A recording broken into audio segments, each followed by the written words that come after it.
Hello, Reverend Laura. Hi, Jenny. It's session 3 of Rappin with Reverend Laura. I have kind of a difficult question for you tonight.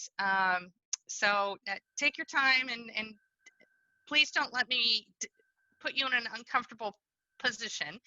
But with all of the unrest that we've had this summer, with the civil BLM and everything going on, knowing that you have a son that is Black, I'm just wondering how that has affected you personally, and if you think that we are moving in the right direction.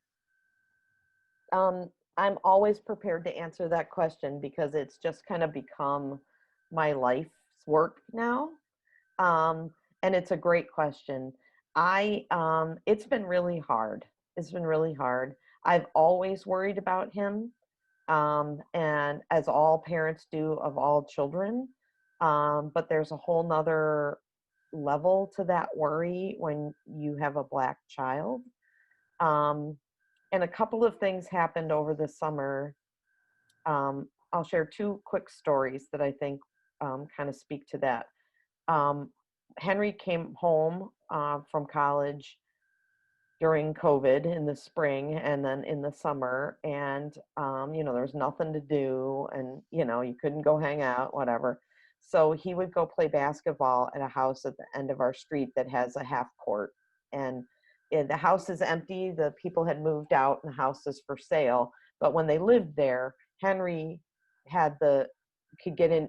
They showed him how to get into their garage to turn the lights on. They loved when Henry played basketball down there.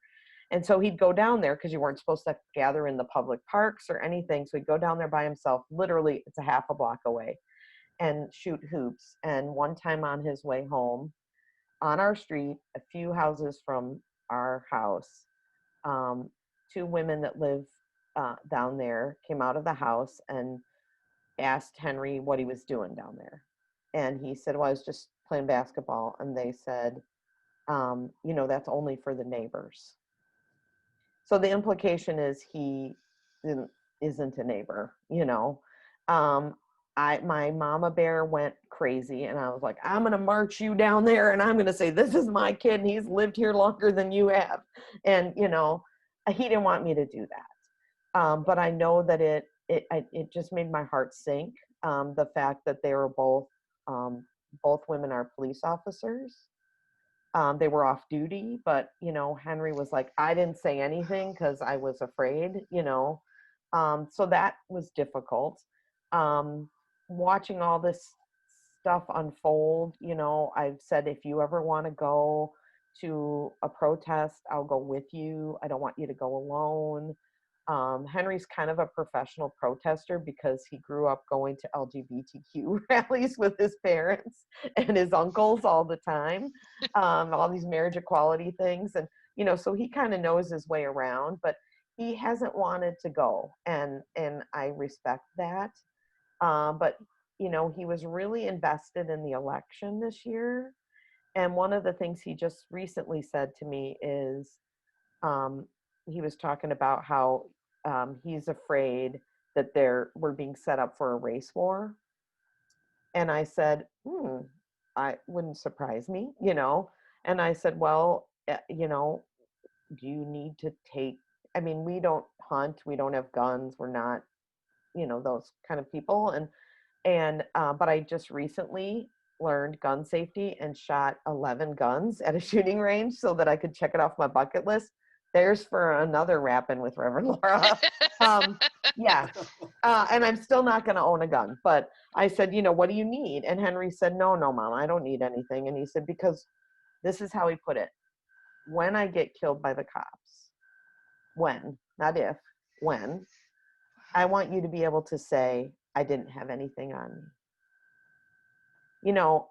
That just breaks my heart. And this is a kid who grew up in white privilege, but my privilege doesn't transfer to him when he's in Milwaukee, when he's not under my roof and my care, and even on my own block.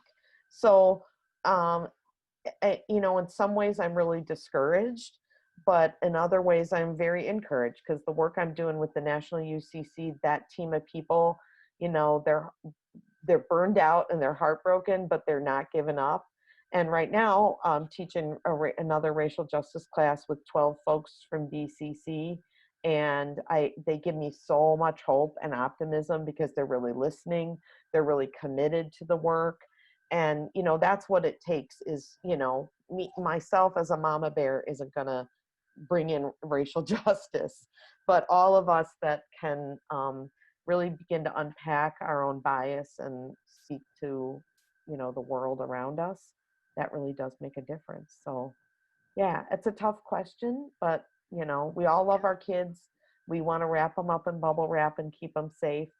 um, I feel the same way about my daughter, but there's a different level to the needs that my son has, and the expectations on him and the biases against him because he's Black. And so we got a long way to go, but we're not Well, giving thank up the you. fight. Yeah.